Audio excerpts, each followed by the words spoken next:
Bienvenido a Historiador de Medianoche, el rincón donde la historia baja la voz, se acomoda junto al oído y transforma lo prohibido, lo áspero y lo incómodo en un relato que te acompaña mientras el mundo se apaga.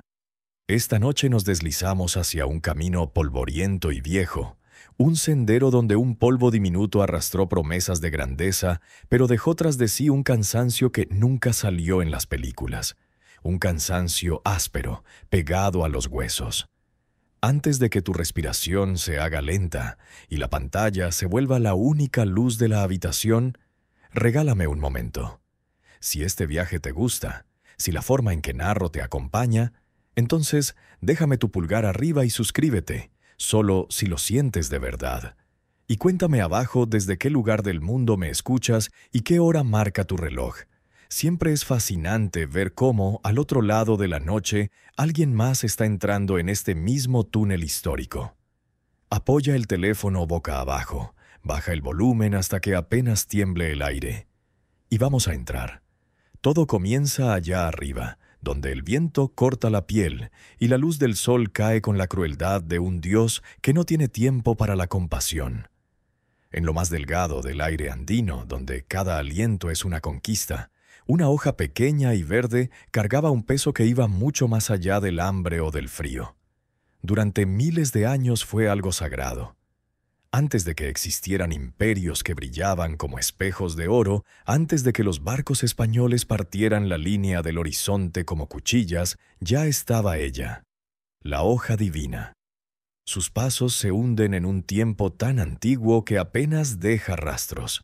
Los arqueólogos encuentran sus susurros en cabellos que no han visto la luz durante 8.000 años, mechones de momias del litoral peruano, cuerpos envueltos en tejidos finísimos y enterrados con una pequeña bolsa, una chuspa donde reposaban hojas secas conservadas con cuidado.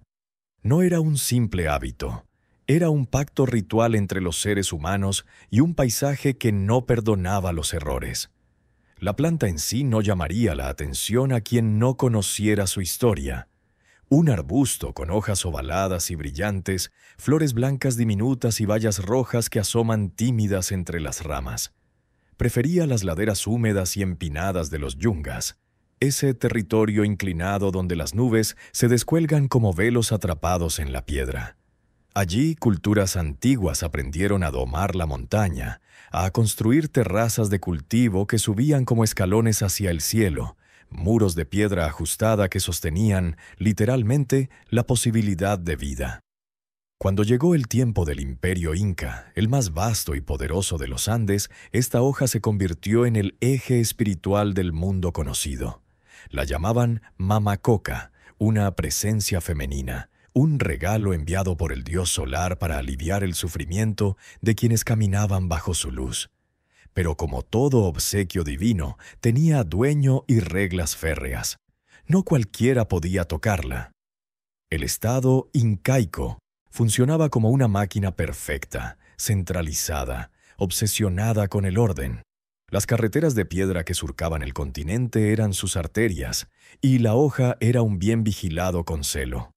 Solo el Sapa Inca, su familia, los sacerdotes y ciertos grupos privilegiados podían acceder a ella libremente.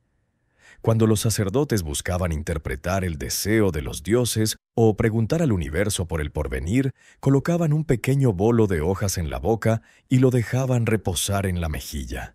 La energía surgía lentamente. Después, al dejar caer las hojas sobre una tela ceremonial, leían los dibujos que formaban, señales que guiaban decisiones de guerra, de alianzas, de cosechas y de muerte. Un funcionario importante jamás emprendía viajes sin su ración de hojas, y los trabajadores obligados por la mita, esa enorme tarea colectiva que levantó templos en Cusco y fortalezas en Machu Picchu, recibían cada día una medida exacta. No era para disfrutar, era una herramienta de supervivencia. Quitaba el hambre, apagaba el dolor muscular, mitigaba el mal de altura y permitía seguir. En esas carreteras incas corrían los chasquis, los mensajeros que mantenían vivo el pulso del imperio. Ellos eran la comunicación hecha carne. hombres que esprintaban de un puesto de piedra a otro, cruzando abismos y montañas. Podían llevar un mensaje desde Quito hasta Cusco en menos de una semana. Una proeza que parecía imposible sin la hoja que siempre llevaban entre los dientes. Los españoles, cuando irrumpieron en 1532, observaron esta costumbre con los prejuicios de su propia fe. Para muchos de sus sacerdotes, aquello olía a idolatría. La hoja fue tachada de instrumento demoníaco, una barrera para el bautismo y la conversión. Ordenanzas tempranas insistieron en prohibir su cultivo, eliminarla del uso diario. Sin embargo, el fervor moral se encontró pronto con un adversario mucho más sólido: la economía. Porque los recién llegados no habían cruzado océanos buscando almas. Habían venido por la plata, y en medio de un aire que quemaba los pulmones, a más de 4000 metros de altura, encontraron un cerro repleto del metal que perseguían: Potosí. Para arrancarle la riqueza al interior de esa montaña necesitaban cuerpos, muchos, inagotables. Tomaron el sistema de Mita y lo deformaron hasta convertirlo en una sentencia. Miles de indígenas bajaron a los túneles sin luz, sin aire, sin descanso. La muerte llegaba por derrumbes, por envenenamiento con mercurio en el proceso de refinado, por agotamiento puro. Y entonces los españoles entendieron lo que los incas habían sabido desde siempre. Aquella hoja hacía que un hombre pudiera trabajar más allá del límite humano. Permitía alimentar menos, exigir más y obtener más plata gastando menos. Así la Iglesia retrocedió. Los mismos sacerdotes que la habían condenado como obra del maligno terminaron administrando plantaciones enteras, bendiciendo lo que antes querían quemar. Lo que alguna vez fue un privilegio reservado a lo divino terminó convertido en un pago miserable, en una herramienta dócil al servicio de quienes gobernaban desde muy lejos. La hoja se transformó en el engrase silencioso de la enorme maquinaria colonial que vació los Andes para llenar los tesoros de una corona situada al otro lado del océano, alimentando la brillante edad dorada de un imperio que jamás respiró el aire helado de las montañas que lo sustentaron. Durante 3 siglos completos, aquella hoja permaneció en su hogar de alturas, un consuelo local y también una condena local, su verdadero poder esperando pacientemente, atrapado en sus fibras, hasta que hombres de otro continente encendieran la llave que faltaba. Y esa llave no se giró en un altar, sino en un laboratorio. A medida que el siglo XIX abría sus puertas, Europa ardía en un frenesí científico, un deseo casi febril por descifrar la naturaleza y abrirla en capas como si cada planta escondiera un secreto personal. Los botánicos y los químicos vivían obsesionados con los alcaloides, esas moléculas caprichosas cargadas de nitrógeno que parecían contener universos dentro de sí. Ya habían atrapado la morfina del opio, la quinina de la corteza de quina, la cafeína de los granos tostados. Y entonces, casi inevitablemente, esas pacas secas de hoja andina que empezaban a llegar a Europa llamaron la atención de los curiosos. En 1855, un químico alemán llamado Friedrich Gaedtke logró separar una sustancia amarillenta y burda que bautizó eritroxilina. El rendimiento era pobre, la pureza escasa, un avance a medias. El verdadero salto llegó 5 años después, en 1860, en la tranquila Göttingen, donde un estudiante de posgrado, Albert Niemann, trabajando bajo la tutela del célebre Friedrich Wöhler, refinó el procedimiento mediante lavados meticulosos y destilaciones sucesivas. Lo que obtuvo fue un alcaloide cristalino, blanco, amargo, de un aspecto tan puro que parecía nieve congelada en una placa de vidrio. En su tesis dejó constancia de una sensación particular. Unas pocas partículas sobre la lengua bastan para apagarla por un instante. Y entonces, con la serenidad del científico que nombra un recién nacido, lo llamó cocaína. El mundo no pestañeó. Ahí quedó, enterrado entre publicaciones especializadas, como una nota marginal en el largo desfile de la química. Su regreso a la vida pública vino disfrazado de vino. En París, un corsario del comercio llamado Angelo Mariani tuvo un destello de genialidad. Entendió que la sociedad europea vivía cansada, inquieta, fascinada por la idea de tónicos científicos capaces de devolverles energía y ánimo. En 1863 comenzó a importar montones de hoja peruana de la mejor calidad y las sumergió en un delicado vino de Burdeos.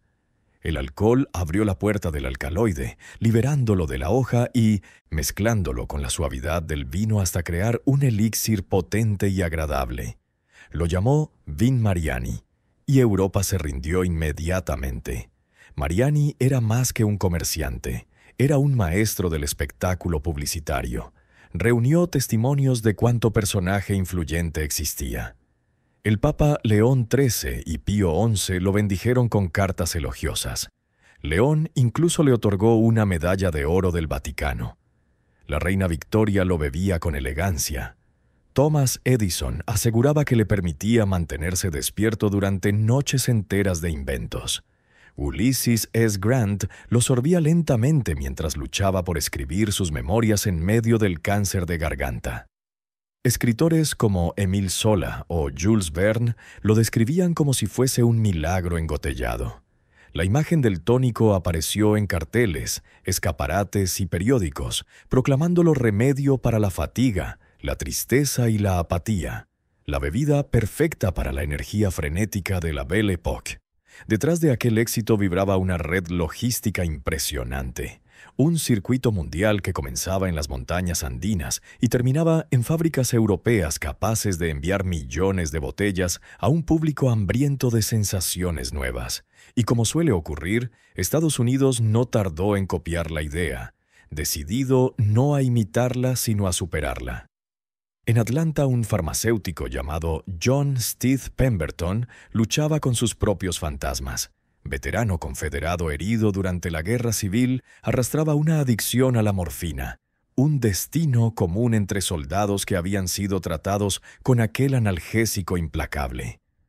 Buscando una salida a su dependencia y motivado por el éxito del vino de Mariani, creó el French Wine Coca de Pemberton, una versión estadounidense del elixir europeo que se volvió popular al instante. Pero en 1886 todo se torció. El condado de Fulton impuso la prohibición del alcohol, y su fórmula quedó desarmada. Pemberton, lejos de rendirse, reorganizó todo a contrarreloj.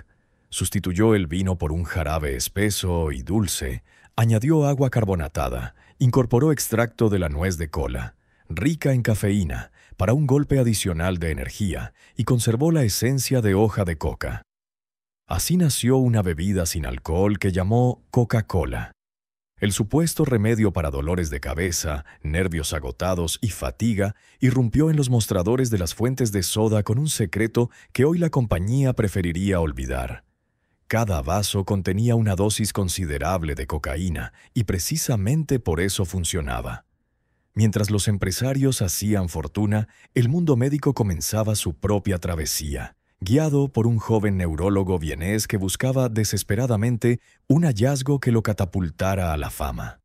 Sigmund Freud, en 1884, aún estaba lejos de inventar el psicoanálisis.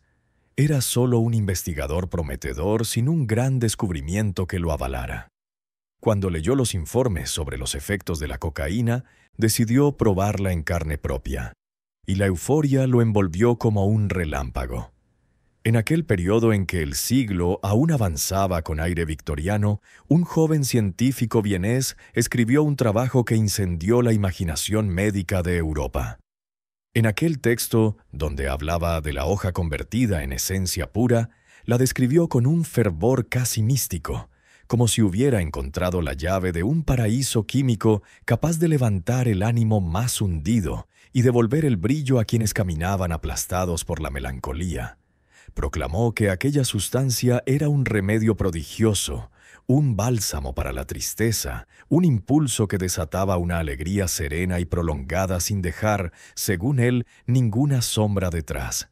Y cometió el error fatal de sostener que podía rescatar a quienes se habían hundido en la dependencia de la morfina. Siguiendo esa convicción, se la ofreció a sus pacientes, a sus colegas y hasta a la mujer que amaba, Marta, con una sonrisa que pretendía tranquilidad. «Toma un poco, te vendrá bien, te verás con más color», le habría dicho una tarde mientras ella se acomodaba el cabello frente a la ventana.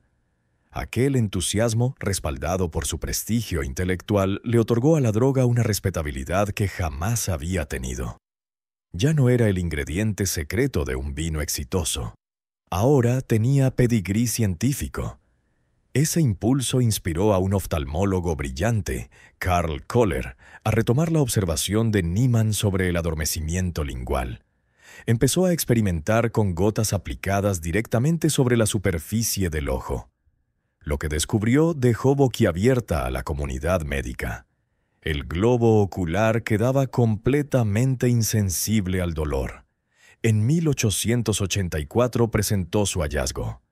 Frente a un auditorio incrédulo, intervino primero a un animal despierto, luego a un ser humano consciente, sin que nadie mostrara señal alguna de sufrimiento. Aquel salón quedó sumido en un silencio reverencial, porque en ese instante nació la anestesia local. La cirugía cambió para siempre. Los procedimientos más delicados, desde los del ojo hasta los de la boca, ya no dependían de la brutal rapidez ni de la penumbra de un paciente desmayado por éter o cloroformo. Por primera vez un cirujano podía trabajar con calma mientras el paciente permanecía despierto, inmóvil y sin dolor. En las 2 últimas décadas del siglo XIX, la cocaína reinó como reina indiscutible del botiquín moderno. Era el remedio milagroso de la época, un polvo que parecía adaptarse a cualquier problema. La compañía farmacéutica Parke Davis la vendía como si fuera un tesoro polivalente. Ofrecían tubos con polvo fino, cigarrillos impregnados, kits completos para inyección hipodérmica que incluían una ampolla de clorhidrato de cocaína, incluso una bebida gaseosa inspirada en aquella mezcla parisina, bautizada Coca-Cal. Los cantantes podían comprar pastillas para suavizar la garganta cargadas con la sustancia, y los padres adquirían gotas para calmar el dolor de muelas de los bebés. La prensa médica la ensalzaba, las revistas ilustradas la celebraban, y el público la ingería con devoción, convencido de que estaba tomando un tratamiento respaldado por la ciencia para enfrentar el agotamiento de la vida moderna. La hoja de los Andes había perdido su espíritu ancestral. Su esencia química, separada y amplificada, estalló sobre un mundo que no entendió el precio oculto detrás de la promesa. Pero el encanto comenzó a partirse tan rápido como había florecido. Las advertencias, que antes parecían rumores aislados, se transformaron en un clamor. El remedio universal empezó a mostrar su filo oscuro. Médicos de distintos países comenzaron a describir un patrón inquietante entre sus enfermos, y entre ellos mismos. Aquellos que habían empezado a usarla para combatir el abatimiento o el cansancio, descubrieron que la mano ya no podía soltar el frasco. La exaltación se tornaba en nerviosismo, la claridad en sospecha, la energía en noches interminables de inquietud. Algunos sufrían visiones aterradoras. Insectos imaginarios que reptaban bajo la piel, una sensación que terminó bautizándose como los bichos de la cocaína. Lo que prometía rendimiento acababa en conductas compulsivas, repetitivas y un derrumbe total del juicio. Entre todos los episodios que sacudieron la reputación de la sustancia, ninguno resultó tan devastador como el que tocó de cerca al propio Freud. Convencido de estar ayudando, trató a su amigo, el doctor Ernst von Fleischl-Marxov, dándole dosis elevadas para sacarlo de su dependencia a la morfina. Fue un desastre absoluto. El hombre cambió una adicción por otra aún más cruel. Su mente fue tragada por una psicosis delirante alimentada por un consumo descontrolado. Comenzó a percibir serpientes blancas que se arrastraban sobre su cuerpo. Escuchaba amenazas que no existían. Se desgarraba buscando librarse de criaturas imaginarias. Murió pocos años después, destruido, convertido en un eco de lo que había sido. Freud, horrorizado, guardó silencio. Abandonó su defensa pública de la droga y enterró el episodio en el rincón más oscuro de su memoria. Pero el daño ya no podía deshacerse. Lo que había salido de la botella recorría Europa y América como un incendio sin cortafuegos. Los periódicos, siempre hambrientos de escándalo, encontraron su nuevo monstruo. Donde antes había anuncios llenos de elogios, ahora aparecían titulares que gritaban sobre ruinas personales, caídas estrepitosas, fortunas evaporadas en un polvo blanco que deslizaba a sus víctimas hacia la perdición. Sin embargo, el pánico moral alcanzó su rostro más siniestro en Estados Unidos, donde se mezcló de forma deliberada con los temores raciales más profundos del país. En el sur comenzaron a circular historias grotescas, inventadas, que aseguraban que los trabajadores afroamericanos consumían cocaína de manera descontrolada. Aquellos relatos estaban diseñados para alimentar el miedo blanco. Algunos periódicos publicaron cuentos espeluznantes sobre negros enloquecidos por la cocaína, capaces de cometer crímenes brutales con fuerza descomunal y una astucia casi sobrenatural. En 1914, un artículo del New York Times firmado por el Dr. Edward H. Williams afirmaba que la droga hacía a los hombres negros mejores tiradores y los volvía temporalmente resistentes a las balas de pistola. Era una mentira absoluta, pero encajaba perfectamente en la paranoia racial de la época. Las fuerzas policiales del sur, atrapadas por aquella histeria cuidadosamente fabricada, comenzaron incluso a cambiar sus armas reglamentarias por revólveres de mayor calibre, justificando la decisión con la absurda idea de que necesitaban más potencia para detener a supuestos individuos descontrolados por la droga. No era ingenuidad, era un artefacto político, un relato hecho a medida. Aquel mito racial calculado convirtió al consumidor de cocaína, que hasta entonces solía ser retratado como un blanco de clase media seducido por una moda médica, en la figura de un depredador negro, violento, indomable, una amenaza para la estabilidad social. El polvo ya no era un vicio privado. Era presentado como una chispa capaz de incendiar tensiones raciales y, por lo tanto, un motivo para que el Estado actuara con severidad redoblada. Las ruedas de la regulación federal, que hasta ese momento giraban con desgana, comenzaron a acelerar. El primer paso decisivo llegó con la Ley de Alimentos y Medicinas Puras de 1906. El impulso vino de periodistas de investigación que exponían los ingredientes fraudulentos y, muchas veces peligrosos, que se escondían en las medicinas patentadas. La ley, curiosamente, no prohibía ninguna sustancia, solo exigía sinceridad. Por primera vez, los productos debían mostrar en su etiqueta si contenían alcohol, morfina o cocaína. El efecto fue inmediato. Los consumidores descubrieron horrorizados que los jarabes tranquilizantes para los niños estaban cargados de opiáceos y que los tónicos más populares contenían una cantidad nada despreciable de cocaína. Ante el escándalo y el miedo a perder ventas, numerosas compañías reformularon sus productos en silencio.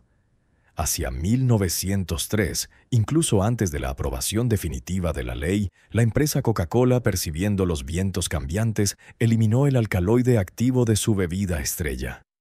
Conservó el nombre y el sabor mediante el uso de hoja de coca descocainizada, pero el ingrediente que la había hecho célebre desapareció. Sin embargo, el etiquetado no bastaba para los cruzados de la templanza, los reformadores sociales y los agitadores raciales que exigían una prohibición absoluta. La escena diplomática terminó de inclinar la balanza. Estados Unidos, con ambición de ampliar su influencia en Asia, quería presentarse como aliado de China en su lucha contra la devastadora epidemia de opio. Para tener autoridad moral en las conferencias antidroga, necesitaba primero demostrar que controlaba sus propios mercados. Eso condujo a la culminación de 2 décadas de creciente pánico. La Ley de Impuestos sobre Narcóticos Harrison de 1914. Aunque por fuera parecía una medida administrativa, no era una ley de prohibición directa. Era, en apariencia, una norma fiscal diseñada para resistir impugnaciones constitucionales. Exigía que toda persona que importara, fabricara, vendiera o distribuyera cocaína u opiáceos se registrara ante el gobierno federal, pagara un impuesto especial y utilizara formularios oficiales para cada transacción. Parecía simple burocracia. Pero la forma en que se aplicó reconfiguró el país. Los agentes del Departamento del Tesoro, encargados de hacer cumplir la ley, adoptaron la interpretación más estricta posible. Declararon que recetar narcóticos a una persona dependiente con el fin de evitar su abstinencia no era una práctica médica legítima. Los médicos que se atrevieron a seguir haciéndolo fueron acosados, detenidos y procesados. Muchos terminaron en prisión. Las asociaciones médicas, aterrorizadas, se retiraron de inmediato de cualquier tratamiento relacionado con la adicción. Las consecuencias fueron inmediatas. La cocaína legal, que hasta hacía poco podía comprarse en cualquier farmacia, desapareció del mostrador. El consumidor, que hacía una década era considerado paciente o cliente, quedó redefinido por la ley como criminal. La norma no frenó el uso de la droga. Solo lo empujó hacia las sombras. Cerró la puerta luminosa de la farmacia y, sin quererlo, abrió otra mucho más oscura. La del callejón, el vendedor clandestino y el mercado negro, inmenso, violento y extraordinariamente rentable. La época de la cocaína médica había muerto. Comenzaba su larga vida como enemigo público y motor de un siglo entero de crimen y conflicto. Con un trazo de tinta y la convicción moralista de los legisladores, el polvo cristalino fue expulsado de los mostradores soleados y de las burbujeantes fuentes de soda. Pero desaparecer no desapareció. Nunca lo hace. Simplemente cambió de acompañante. La prohibición, en realidad, rara vez destruye el deseo. Solo incrementa el precio y selecciona cuidadosamente quién puede pagarlo. Así, despojada de su legitimidad médica, la cocaína dio otro giro inesperado. Se convirtió en un secreto. Y los secretos, especialmente los costosos, se transforman en los símbolos de estatus más codiciados. El polvo se convirtió en un saludo clandestino entre los nuevos elegidos, una comunión brillante para quienes vivían adelantados a su tiempo o muy por encima de la ley. Durante los rugientes años 20, una década ebria de ginebra casera y rebelión juvenil, la cocaína encajaba como anillo al dedo. Era veloz, moderna, escandalosamente ilegal, todo lo que la era celebraba. En los bares clandestinos de Nueva York, Chicago o Nueva Orleans, iluminados por humo azul y música frenética, donde los pasos del Charleston hacían temblar el suelo, un pequeño frasquito bien escondido era la señal inequívoca de que alguien pertenecía al círculo interior. Para la flapper, con su melena corta y su espíritu recién emancipado, era la llave para bailar hasta que amaneciera. Para el corredor de bolsa hinchado de optimismo, era una manera de sentirse tan invencible como el mercado que parecía no dejar de subir. La sustancia se ofrecía en murmullos, en los tocadores de los grandes hoteles, en la penumbra de los automóviles rugientes, como si cada destinatario estuviera recibiendo una invitación personal al vértigo. Era el combustible de una fiesta que, según todos, nunca iba a terminar. Y por supuesto, aquel club secreto tenía una sucursal en el oeste, en un lugar soleado donde se fabricaban los sueños del país, Hollywood. Allí, en el mundo titilante y silencioso del cine temprano, el polvo también dejó su huella. En aquella costa luminosa donde nació el cine, la presión sobre los nuevos ídolos era una fuerza que no dejaba respirar. Las fortunas se formaban de un día para otro, y una muchacha desconocida de Ohio podía transformarse en una divinidad moderna cuyo rostro se proyectaba 30 pies sobre una pantalla, como un sol artificial diseñado para ser adorado por millones. Los estudios exigían jornadas imposibles, una energía inagotable y la capacidad de sonreír en público, incluso cuando el cansancio arañaba los huesos. En ese horno de fama instantánea, el pequeño polvo blanco encontró un refugio perfecto. Lo llamaban chica, dulce para la nariz, nombres juguetones para un químico que no perdonaba a nadie. Era el empujón antes de una noche interminable bajo los focos ardientes, el lubricante social en las fiestas desbordadas de las mansiones de Laurel Canyon, el aliado silencioso detrás de ascensos meteóricos y caídas devastadoras. Y entonces llegó 1923, y con él la muerte del galán Wallace Reid, oficialmente atribuida a una adicción a la morfina que había comenzado tras una lesión en un rodaje. Su final desgarró el velo del glamour lo suficiente como para que el público intuyera la podredumbre escondida. A los jefes de estudio no les inquietó la tragedia personal, les aterraba el golpe a la taquilla. En pánico, implantaron el Código Hays, un nuevo catecismo moral que prometía orden, pero lo único que logró fue empujar los secretos a zonas aún más profundas, donde resultaban todavía más seductores para quienes podían permitírselos. El polvo no pertenecía solo a los fiesteros. También se coló entre pensadores, autores, pintores. En los enclaves bohemios de Greenwich Village y en los cafés saturados de humo del París de posguerra, la cocaína no era presentada como un juguete prohibido, sino como una llave, un artefacto capaz de abrir puertas mentales que la vida cotidiana mantenía cerradas. Para el pintor surrealista era un destello breve, dentado, como si el lienzo le hablara. Para el novelista que luchaba con la gran novela americana, era una manera de mantener el ritmo del teclado cuando la fatiga le doblaba la espalda. Se vendía como una herramienta del espíritu, un filo que afinaba la mente y levantaba capas invisibles de la realidad.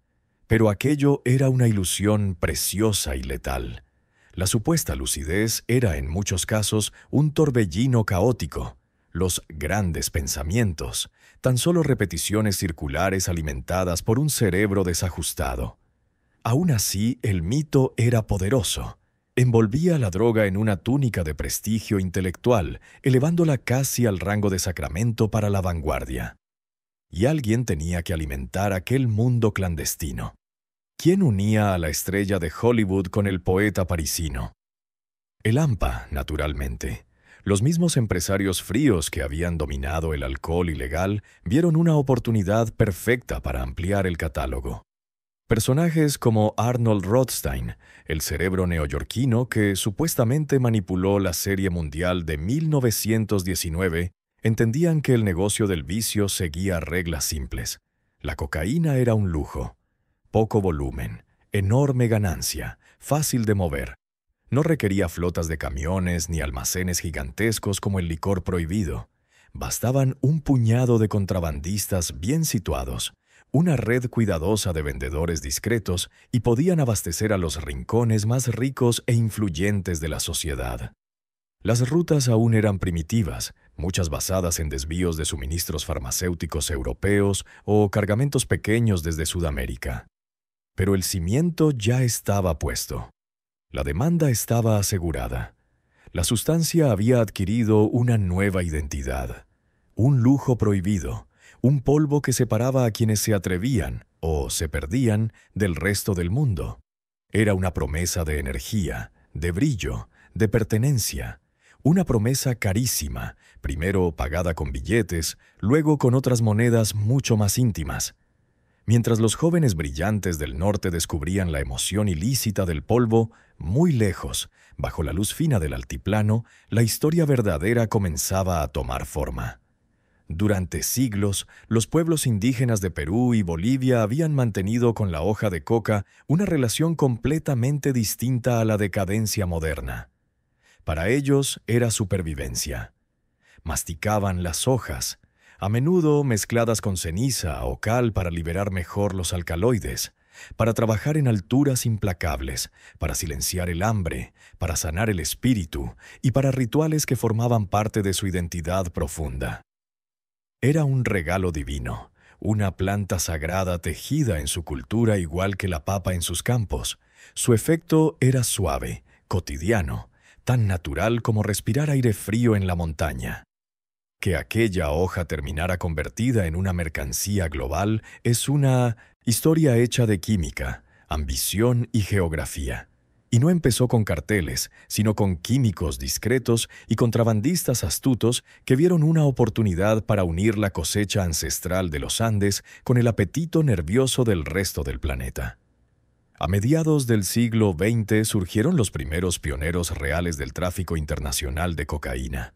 No eran aún los narcos ostentosos de los relatos modernos. Eran hombres y mujeres, calculadores, atentos a las sombras. Durante un tiempo, el engranaje de este nuevo comercio tuvo su centro no en Colombia, sino en Chile. En ciudades como Valparaíso y Santiago, contrabandistas que ya dominaban otros negocios encontraron un filón. Una figura destacada fue una chilena apodada La Madrina, una restaurantera que transformó su negocio en una fachada perfecta para levantar una de las primeras redes de tráfico importantes de la década de 1960. Su organización era sorprendentemente avanzada para su época. No se limitaban a mover el producto, dominaban cada eslabón del proceso. Lo que aquellos pioneros chilenos diseñaron fue un método tan eficiente, tan despiadadamente funcional, que terminaría sirviendo de modelo para toda la industria que vendría después. Era una alquimia oscura, convertir una hoja verde en un polvo blanco capaz de mover países enteros. Todo comenzaba en los valles remotos de Perú y Bolivia, donde campesinos pobres arrancaban las hojas de coca y las entregaban a quienes llegaban desde la selva profunda. Allí, en fosas improvisadas ocultas bajo el follaje, las hojas eran sumergidas en gasolina o queroseno y trituradas hasta convertirse en una masa viscosa, muchas veces pisoteada por hombres descalzos que trabajaban a la luz tenue de una lámpara de querosén. A esa pasta se le añadían ácidos y otros compuestos corrosivos para extraer el alcaloide crudo, dando origen a una sustancia rugosa, marfil apagado, conocida como pasta base o pasta de coca. Ese material era esencial, concentrado, fácil de transportar, 1000 veces más rentable que las hojas frescas. Con ella comenzaba realmente el viaje.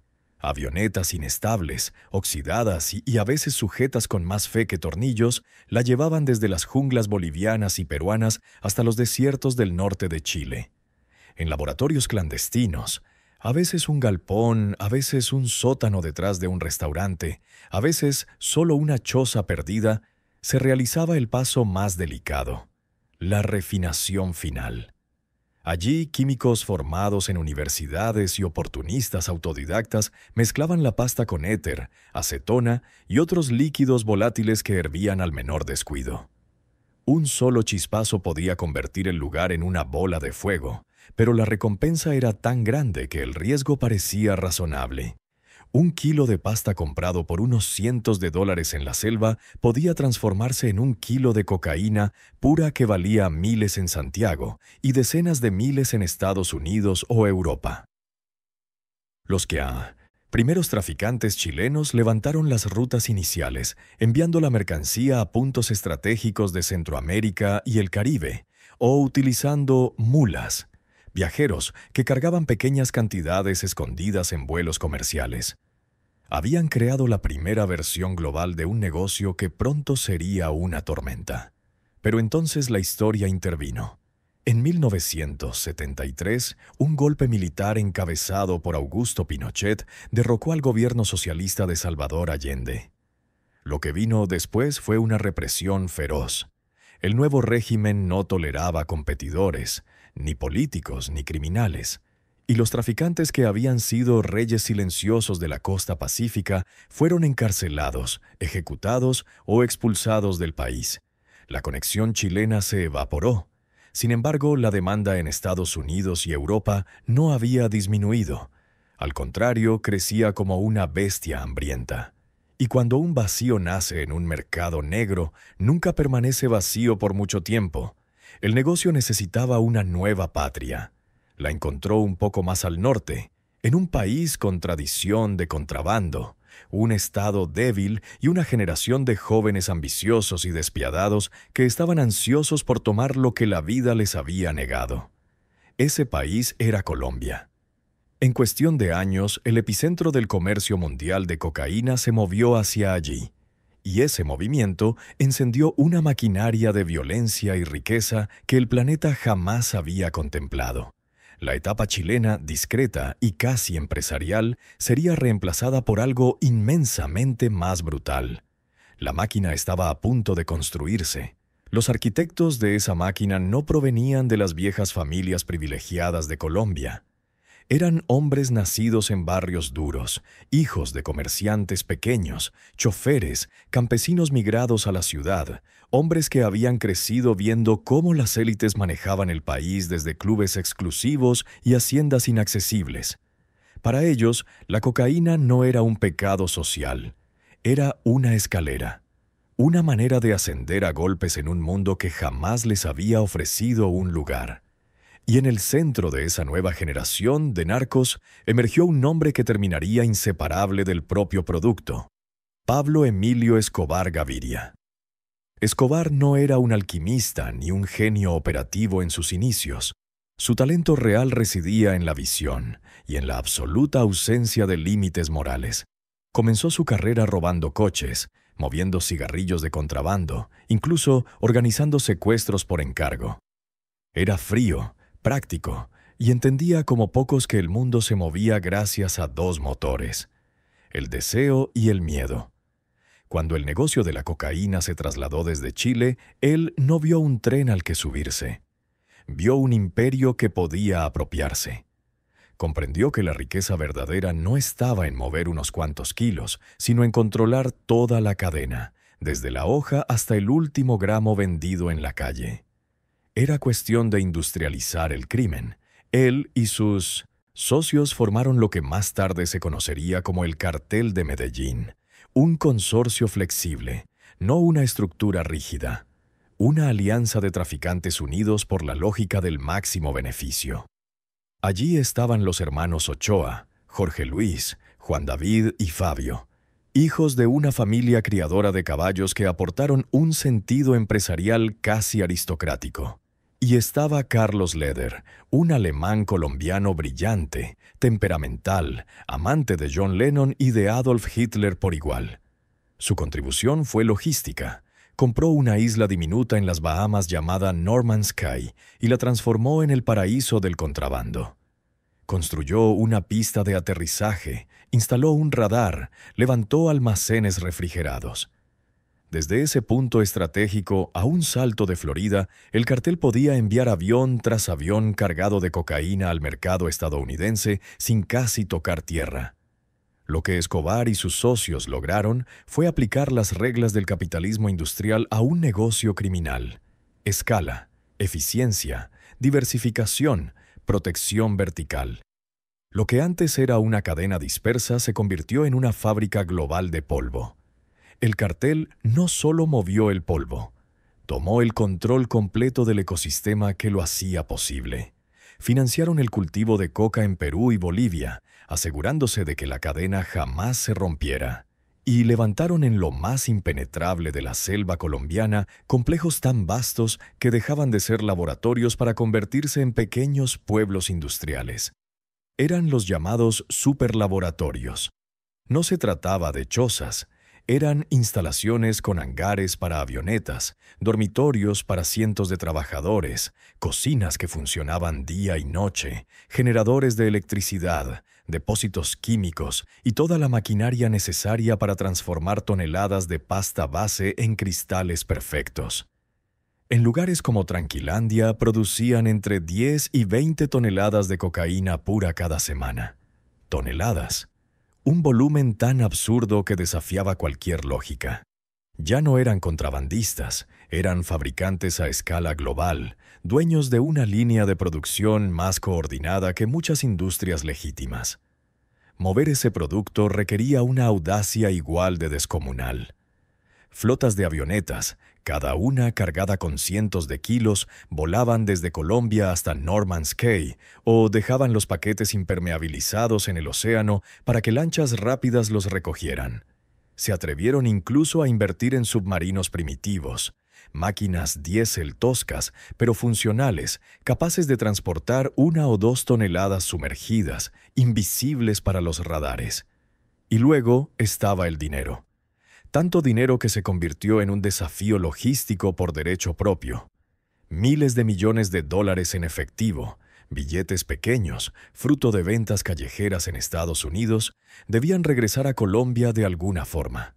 Los fajos viajaban en maletas, en el tren de aterrizaje de aviones privados, escondidos dentro de televisores o refrigeradores desmontados. El cartel gastaba miles de dólares al mes solo en bandas elásticas para sujetar los bultos de efectivo. Pablo Escobar, en su apogeo, estaba entre los hombres más ricos del planeta, con una fortuna personal que se calculaba en decenas de miles de millones. Era más rico que países enteros, y con esa riqueza llegó un poder igual de desmesurado. Escobar pretendía doblar a Colombia entera a su voluntad. Su estrategia empresarial era simple, y la resumió con una frase que helaba la sangre: plata o plomo. Un día, frente a un funcionario que dudaba, cuenta una leyenda que le dijo: «Mira, amigo, puedes aceptar el dinero y vivir bien, o puedes rechazarlo, y entonces lo que te llega es esto otro». Y tocó el bolsillo donde guardaba la pistola. Era eso o una bala. Así funcionaba, una fábrica de corrupción y terror operando a escala industrial. El cartel infiltró cada nivel del Estado colombiano. Jueces en nómina que tiraban casos al basurero, comandantes policiales que escoltaban cargamentos, políticos que frenaban cualquier intento de firmar la extradición con Estados Unidos. El único destino que los narcos temían de verdad. Escobar mismo, en un acto de arrogancia monumental, se hizo elegir como suplente en el Congreso en 1982, buscando legitimidad y la protección legal del cargo. Pero cuando el encanto y el dinero no bastaban, liberaban el plomo. Y lo hicieron con tal ferocidad que Colombia entró en una era que rozaba la guerra civil. En 1984 asesinaron al ministro de Justicia Rodrigo Lara Bonilla por tener la osadía de denunciar a Escobar públicamente y quitarle su inmunidad parlamentaria. En 1989 cayó Luis Carlos Galán, un candidato presidencial carismático que había convertido la lucha contra los carteles en el corazón de su campaña y que estaba destinado a ganar. Lo acribillaron durante un mitin ante miles de personas. Ese mismo año colocaron una bomba en el vuelo 203 de Avianca, intentando matar a César Gaviria, otro candidato presidencial. Gaviria no abordó el avión. 107 personas inocentes murieron. Poco después detonaron un camión cargado con explosivos frente a la sede del DAS, la Agencia de Inteligencia Colombiana. 70 muertos, cientos de heridos. Eso no era crimen, era terrorismo. No eran una banda, eran un estado paralelo, una corporación con ejército, política exterior y un presupuesto infinito alimentado por un río blanco que fluía hacia el norte. Pablo Escobar y su cartel habían tomado una hoja ancestral y la habían convertido en un arma capaz de desestabilizar un país entero. Construyeron una máquina que fabricaba no solo droga, sino un imperio entero. Un imperio de corrupción, dependencia y pánico. Un imperio que obligaba a cada colombiano día tras día a escoger entre plata o plomo. Pero mientras las cámaras del mundo se clavaban en la violencia volcánica y casi teatral de Medellín, otro grupo muy distinto estaba tejiendo su propio modelo de poder a unos cientos de kilómetros, en la ciudad bañada de sol de Cali. Si Escobar era un caudillo narco, figura pública de brutalidad caótica, sus rivales eran algo más frío, más moderno y, en muchos sentidos, más peligroso. Eran directores ejecutivos de una corporación transnacional cuyo producto principal también era la cocaína. Se hacían llamar los Caballeros de Cali y cuidaban esa imagen con una precisión obsesiva. Su arma no era el coche bomba. Era la hoja de cálculo mental del soborno. Su método no era el asesinato público. Era el político comprometido, el juez inclinado, la puerta abierta discretamente.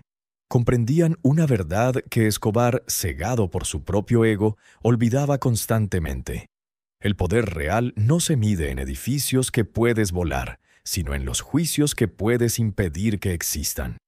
El cartel era un sindicato, una alianza de 4 figuras clave, cada una con un papel perfectamente definido.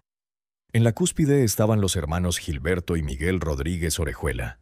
Gilberto, el mayor, conocido como el ajedrecista, era el estratega, el hombre que veía el tablero completo, el visionario y el rostro público de sus negocios legítimos. Un banquero respetado, un filántropo, alguien que se movía con absoluta naturalidad entre las élites de la sociedad colombiana. Su hermano Miguel era la otra cara del engranaje.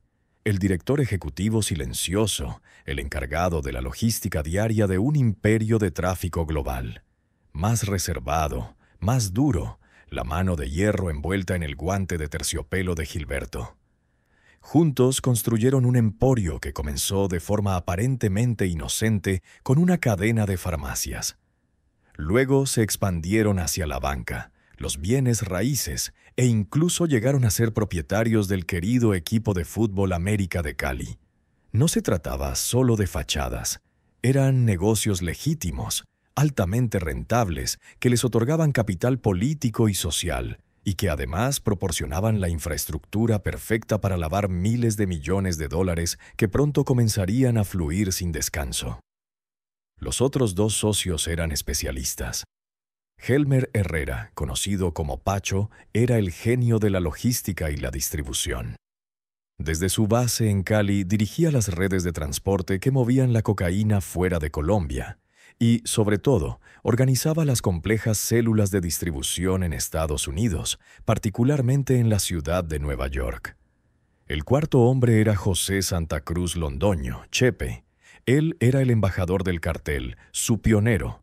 Fue Santa Cruz quien, a finales de los años 70 y principios de los años 80, viajó personalmente a Nueva York para cimentar los pilares de la operación estadounidense.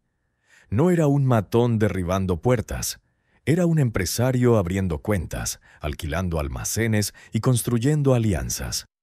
Conocía el mercado norteamericano mejor que nadie. Sabía sus ritmos, sus apetitos y, lo más importante, sus puntos débiles. El modelo de Cali se basaba en información e infiltración. Invertían más en tecnología y en inteligencia humana que en sicarios. Sus capacidades de contrainteligencia eran legendarias, comparables a las de un gobierno nacional. Sobornaban sistemáticamente a empleados de la compañía telefónica colombiana, lo que les permitía intervenir prácticamente todas las llamadas que entraban o salían de Cali. Tenían policías, mandos militares, políticos y periodistas en su nómina. Sus espías estaban en todas partes. Un abogado que pensara en aceptar un caso contra ellos podía recibir una llamada amable en la que el interlocutor describía con calma la ruta que habían seguido sus hijos para ir al colegio esa misma mañana. No hacía falta una amenaza explícita. El mensaje era claro. Ese clima de silencio y complicidad los hacía parecer intocables. No operaban por encima de la ley como Medellín, sino desde dentro de ella, doblándola hasta convertirla en una herramienta propia. Sus innovaciones logísticas eran igual de sofisticadas. Mientras Medellín seguía recurriendo a maletas repletas o avionetas pequeñas, Cali pensaba en escala industrial. Comprendían que la mejor manera de ocultar un árbol era dentro de un bosque. Disolvían la cocaína en productos químicos y la mezclaban con cargamentos legítimos. La escondían dentro de madera ahuecada. La mezclaban con sacos de café o la ocultaban en postes de concreto que enviaban por contenedores a empresas constructoras que ellos mismos poseían en Estados Unidos. Abrir esos envíos requería sierras industriales y procesos químicos imposibles de detectar en una inspección aduanera estándar. Uno de sus métodos más ingeniosos consistía en enviar miles de cajas de brócoli congelado a Miami. Entre la mercancía real colocaban cajas donde el brócoli había sido sustituido por réplicas verdes, perfectamente elaboradas, hechas de cocaína pura. Para un agente curioso era solo otro palé de vegetales congelados en un almacén repleto de miles idénticos. Profesionalizaron el lavado de dinero hasta convertirlo en un arte. Su red financiera se extendía por el mundo mediante una maraña de empresas fantasma, bancos extraterritoriales en Panamá y el Caribe, y negocios legítimos que limpiaban sus ganancias hasta hacerlas indistinguibles del dinero legal. Contrataban a los mejores abogados y contadores para navegar y explotar las regulaciones financieras internacionales. En su apogeo, a comienzos de los años 90, después de la muerte de Escobar, la DEA estimaba que el cartel de Cali controlaba alrededor del 80% del suministro mundial de cocaína. Eran un monopolio silencioso, eficiente y verticalmente integrado. Un gobierno en la sombra cuyo alcance iba desde los campos de coca en los Andes hasta los pasillos más altos del poder en Bogotá, entregando su producto con precisión corporativa a un mercado que lo devoraba ansiosamente. ¿Y a dónde iba todo ese polvo meticulosamente empaquetado, enviado industrialmente y lavado con maestría? Fluía hacia el norte en un inmenso río blanco, hacia una nación dispuesta a recibirlo con los brazos abiertos y las carteras listas. Estados Unidos, a finales de los años 70 y durante los años 80, era un país en medio de un cambio cultural profundo. La resaca de Vietnam y el cinismo de Watergate estaban dando paso a una nueva era sin disculpas, dominada por la ambición, el consumismo y la autosatisfacción. Era la época de Reagan, de la codicia es buena, de los titanes de Wall Street y de los taquillazos de Hollywood. Una época que adoraba la velocidad, el éxito y el estatus. Y la cocaína, como si hubiera sido diseñada en un laboratorio para ese momento preciso, se convirtió en su combustible perfecto. A diferencia de las drogas de la contracultura de los años 60, la marihuana y el LSD, asociadas con desconectarse y expandir la conciencia, la cocaína era la droga de los aspiracionales. Era para los ganadores. No te volvía relajado. Te volvía agudo. No te hacía contemplativo. Te hacía seguro de ti mismo. Prometía volverte más ingenioso, más enérgico, más creativo, más poderoso. Era el accesorio definitivo del yuppie, el joven profesional urbano que escalaba la pirámide corporativa. Una línea de confianza blanca y pura, cortada y esnifada en el baño antes de una presentación crucial, un toque en las encías antes de una negociación de alto riesgo. En los frenéticos pisos de operaciones de Wall Street era el motor que permitía a los corredores soportar jornadas de 20 horas, gritar en los teléfonos, procesar cantidades mareantes de información y celebrar enormes ganancias con un exceso igual de enorme. En los exclusivos cuartos traseros de los estudios de Hollywood, acuerdos multimillonarios se cerraban sobre mesas de vidrio espolvoreadas con polvo blanco. Era la musa de los guionistas, el combustible de los rockeros, el secreto de actores y actrices cuyas sonrisas perfectas adornaban las portadas de revistas. La droga dejó atrás su estigma de callejón y entró en los focos. En ningún lugar este cambio fue más evidente que en Estudio 54, el legendario club nocturno de Nueva York que funcionó como epicentro del hedonismo disco de los años 70.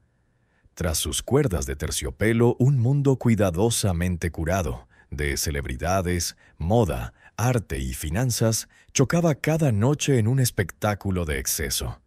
Y en el centro de todo estaba la cocaína. Se pasaba en bandejas de plata como si fueran entremeses. El famoso logo del club, un hombre en la luna con una cuchara plateada acercándose a la nariz, era un guiño descarado al estupefaciente predilecto del lugar. Allí la cocaína no era un secreto sucio, era el lubricante social que impulsaba toda la máquina brillante. Era un símbolo de pertenecer al círculo interior, de haber llegado. La parafernalia en sí misma se convirtió en símbolo de estatus. Navajas de oro para cortar líneas perfectas, cucharillas de plata ornamentadas para discretos toques, espejos pulidos y losas de mármol como bandejas de servicio. Los rituales de consumo fueron fetichizados. una performance de indulgencia sofisticada. La cultura popular reflejó y amplificó ese glamour. Películas como Cara Cortada, aunque pretendían ser advertencias, mostraban retratos hipnóticos de riqueza y poder narco. Canciones en la radio aludían sutilmente, y a veces no tan sutilmente, al caballo blanco o a la nieve que alimentaba la vida nocturna. Estaba en todas partes. Durante un instante fugaz y embriagador, la cocaína fue más que una droga. Fue un fenómeno cultural, una abreviatura de éxito, un sacramento de la nueva religión, la ambición. Esta demanda insaciable creó un ciclo de retroalimentación de un poder asombroso. Cuanta más cocaína consumía Estados Unidos, más dinero fluía hacia el sur. Y cuanto más dinero fluía hacia el sur, más poderosos y sofisticados se volvían los carteles colombianos. Los caballeros de Cali observaban esta explosión de demanda no con los ojos desorbitados de un vendedor callejero, sino con el cálculo frío de analistas de mercado. Aumentaron la producción, refinaron su logística y optimizaron sus sistemas de entrega para satisfacer a su mejor y más rentable cliente. Estados Unidos era un mercado de una escala sin precedentes, y ellos eran los únicos proveedores de su mercancía más de moda. Las ganancias iban más allá de lo imaginable, suficientes para comprar ejércitos, derribar gobiernos y remodelar economías enteras. Pero todo el glamour estaba construido sobre una molécula, y esa molécula estaba a punto de ser reconfigurada. Un bien de lujo, por su propia naturaleza, excluye. Y las leyes del mercado, igual que las leyes de la química, son implacables. En algún lugar, alguien descubriría la forma de transformar el champán de las drogas en algo accesible para todos. Y lo hicieron. Y al hacerlo desataron una tormenta que desgarraría el tejido mismo de la sociedad estadounidense. La química era brutalmente simple. No requería un laboratorio sofisticado ni un químico entrenado. Podía hacerse en una olla de cocina con ingredientes domésticos comunes, tomando clorhidrato de cocaína, la forma cara en polvo, y mezclándolo con una base sencilla como bicarbonato de sodio y un poco de agua. Luego, calentándolo, se podía liberar la cocaína de su sal de clorhidrato. Al enfriarse, la cocaína base psicoactiva precipitaba, endureciéndose en pequeños gránulos cristalinos o piedras. El proceso hacía un crujido distintivo al evaporarse el agua, y así la nueva sustancia recibió su nombre: crack. Esta transformación química simple lo cambió todo. Primero, cambió la vía de consumo. A diferencia del polvo que se esnifaba, el crack se fumaba. Inhalar la cocaína vaporizada hacía que la droga llegara al cerebro a través de la enorme superficie de los pulmones en cuestión de segundos. El resultado era una oleada eufórica exponencialmente más intensa e inmediata que cualquier cosa que pudiera ofrecer la cocaína esnifada. Era una explosión de placer que recorría todo el cuerpo, una marea de dopamina que los usuarios describían como el efecto más profundo que habían experimentado en su vida. Pero ese pico extraordinario era trágicamente fugaz. La euforia intensa duraba quizá entre 5 y 10 minutos y era seguida de inmediato por una caída igual de intensa, un descenso abrupto hacia la disforia, la ansiedad y un anhelo desesperado, total, devorador, de volver a sentir ese subidón. Este ciclo rápido de euforia extrema y hundimiento devastador creó una adicción de una velocidad y ferocidad sin precedentes. Personas que solo habían probado la cocaína en polvo de manera ocasional quedaban irremediablemente enganchadas al crack tras apenas unas pocas dosis. El segundo cambio, y quizá el más significativo, fue económico. A mediados de los años 80, un gramo de cocaína en polvo podía venderse en la calle por unos $100. Para muchas personas, especialmente en comunidades empobrecidas, ese precio era prohibitivo. Un lujo imposible. El crack destruyó esa barrera económica. Ese mismo gramo de polvo podía cocinarse en numerosas piedras, y una sola piedra podía venderse por tan solo $2, $3 o $5. Esa era la clave. un golpe de genio perverso del marketing. La droga ahora estaba democratizada. Su precio la hacía accesible prácticamente para cualquiera. Se abrió así un mercado inmenso, hasta entonces intacto, en los barrios marginales de Estados Unidos. Comunidades devastadas por décadas de desindustrialización, migración blanca y abandono sistemático. La tormenta golpeó estos vecindarios con la fuerza de un huracán. En ciudades como Nueva York, Los Ángeles, Detroit y Washington, D.C., la llegada de cocaína barata y fumable creó una economía nueva y aterradora. Esquinas que antes albergaban negocios locales o juegos infantiles se convirtieron de la noche a la mañana en mercados de droga al aire libre, operando 24 horas al día.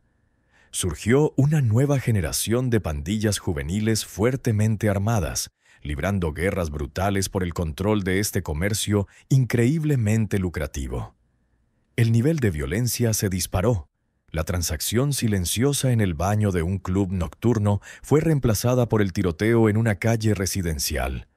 El tejido social de estas comunidades comenzó a desmoronarse. La casa de crack, un apartamento abandonado o tomado por adictos donde se compraba y fumaba la droga, se convirtió en símbolo de la decadencia, un lugar donde todas las normas sociales colapsaban. Las familias se rompían a medida que la adicción se apoderaba de los padres. Muchos vendían sus pertenencias y luego su propio cuerpo para perseguir ese subidón de 5 minutos, dejando a sus hijos en el abandono. Una generación de niños nació de madres adictas, y los medios, en un frenesí de pánico moral, acuñaron el término bebés de crack, presentando una imagen aterradora y a menudo exagerada de una generación entera de bebés permanentemente dañados y con déficits neurológicos.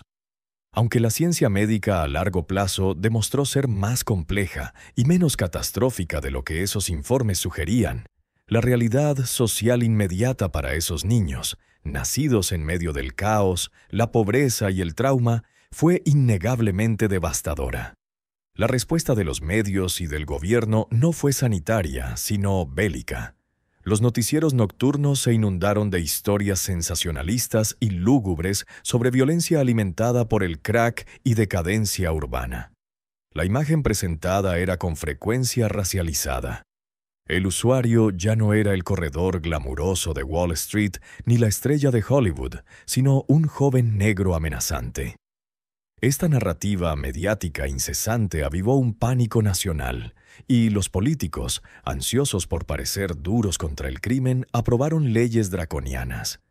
La más trascendental fue la Ley de Abuso de Drogas de 1986. Esta legislación, aprobada en plena histeria preelectoral, consagró en la ley federal una disparidad de sentencias asombrosa. Estableció que la posesión de apenas 5 gramos de crack impondría la misma sentencia mínima obligatoria de 5 años de prisión que la posesión de 500 gramos de cocaína en polvo. Era la infame proporción de 100 a 1. La lógica, si puede llamarse así, afirmaba que el crack era más adictivo y estaba más asociado con la violencia, y por lo tanto merecía un castigo más severo. Las consecuencias prácticas de esta ley fueron catastróficas y profundamente discriminatorias. El consumidor típico de cocaína en polvo, más costosa, solía ser blanco y de clase media, y rara vez era arrestado por posesión simple. El consumidor típico y vendedor de bajo nivel de crack barato era con mucha más frecuencia pobre y afroamericano, y estaba en la mira de una policía agresiva a nivel callejero. El resultado fue la encarcelación masiva de una generación de jóvenes negros. Las poblaciones carcelarias en Estados Unidos explotaron. Las familias fueron destruidas no solo por la adicción, sino también por un sistema de justicia punitivo que enviaba a padres, hijos y hermanos a prisión durante años, a veces décadas, por delitos no violentos relacionados con drogas. La ley hizo muy poco para detener el flujo de drogas, pero logró diezmar comunidades ya vulnerables, profundizar ciclos de pobreza y crear un sentimiento duradero y profundo de injusticia. Así, la historia de la cocaína en Estados Unidos se convirtió en un relato de dos mundos radicalmente distintos, dictados por la química y por la clase. En los áticos de Manhattan siguió siendo un capricho discreto, aunque arriesgado, el polvo que alimentaba la ambición y el exceso. Pero en los proyectos de vivienda del South Bronx, su versión más barata y fumable se convirtió en símbolo del colapso social, un catalizador para una guerra contra las drogas, que en la práctica fue una guerra contra los pobres. Dos caras de la misma moneda blanca, una celebrada como el combustible de la élite, la otra demonizada como el veneno de los marginados. La expresión trágica definitiva de un polvo que, durante un siglo, había engañado al mundo con la promesa de poder solo para dejar a su paso ruina. Los caballeros de Cali, revisando sus hojas de cálculo y sus informes financieros, probablemente prestaban poca atención a la forma específica que tomaba su producto una vez llegaba al consumidor estadounidense. Para ellos, todo era cuestión de cuota de mercado, de satisfacer la demanda, de números en una página. Pero los números en la calle contaban una historia muy distinta, una historia de química, economía y una tragedia estadounidense en desarrollo. Y así, en el gran escenario de la política pública, se levantó el telón de un acto nuevo y temible. El polvo blanco brillante, antaño favorito de intelectuales y combustible de la alta sociedad, había encontrado una forma nueva y más volátil. Cocinado con bicarbonato de sodio y agua, se convertía en algo duro, algo barato, algo que podía fumarse. Se llamó crack y ardió por los barrios interiores de Estados Unidos como un fuego fantasma, dejando devastación social a su paso. Los medios, siempre dispuestos a avivar un buen pánico, alimentaron las llamas con imágenes nocturnas de los llamados bebés de crack y paisajes urbanos caóticos. El público exigió acción.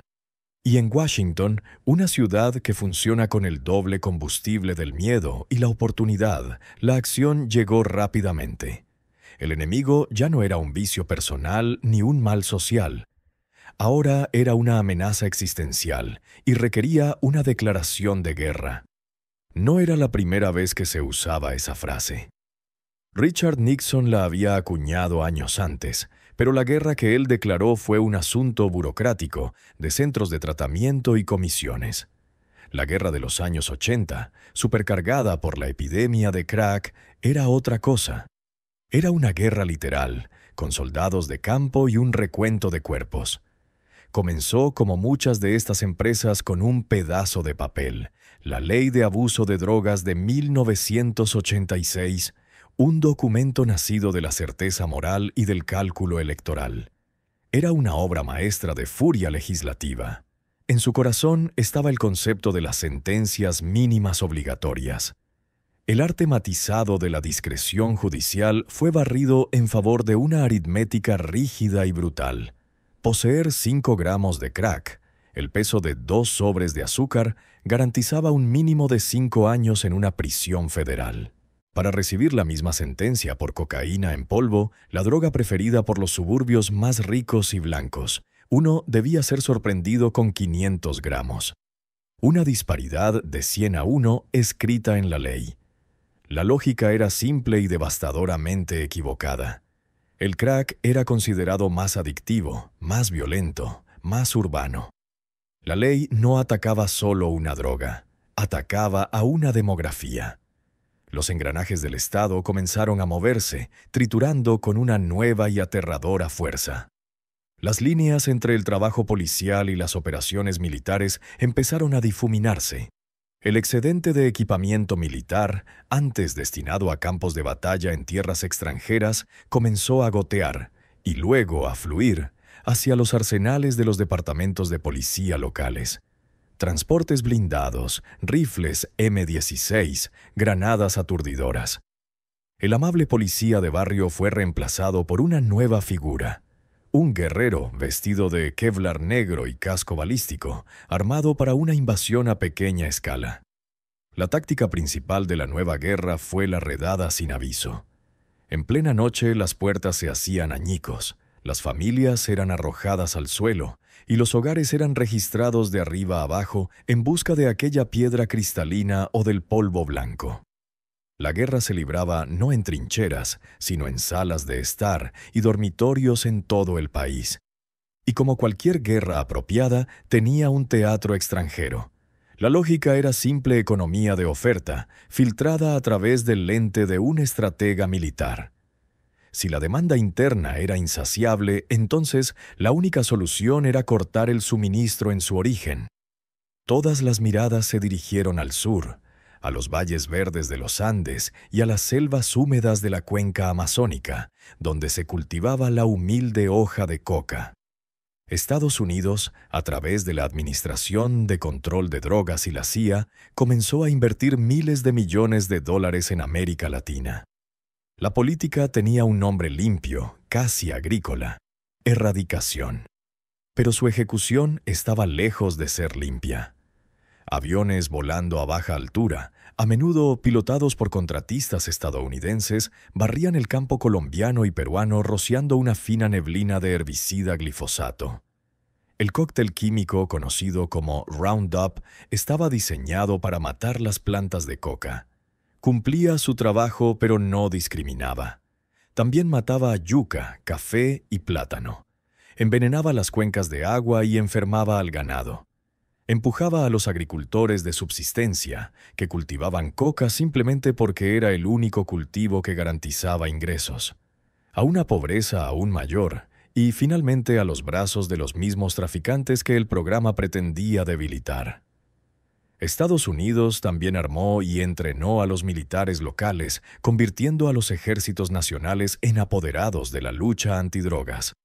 Construyeron estaciones de radar, suministraron helicópteros Black Hawk y compartieron inteligencia para cazar a los llamados Utasia Capos. El arma principal de esta política exterior era la extradición, la amenaza de ser llevado encadenado al norte para enfrentar un juicio en un tribunal estadounidense, lejos de los jueces a los que se podía sobornar y de los testigos a los que se podía intimidar. Era lo único que los líderes del cartel temían de verdad. Pablo Escobar, el rey de Medellín, dijo célebremente que preferiría una tumba en Colombia que una celda en Estados Unidos. Libró una guerra sangrienta y terrorista contra su propio gobierno para evitar la extradición, bombardeando aviones y asesinando candidatos presidenciales. Él y sus rivales del cartel de Cali eran los objetivos principales. Eran los rostros del enemigo pegados en las pantallas de televisión, su inmensa riqueza y su brutalidad casual, los villanos perfectos para este drama global. Y lentamente, con enorme esfuerzo, la estrategia pareció funcionar. Mediante una combinación de persecución implacable, traiciones internas y tiroteos sangrientos, los grandes carteles colombianos de finales del siglo XX fueron desmantelados. Escobar fue abatido en una azotea de Medellín en 1993.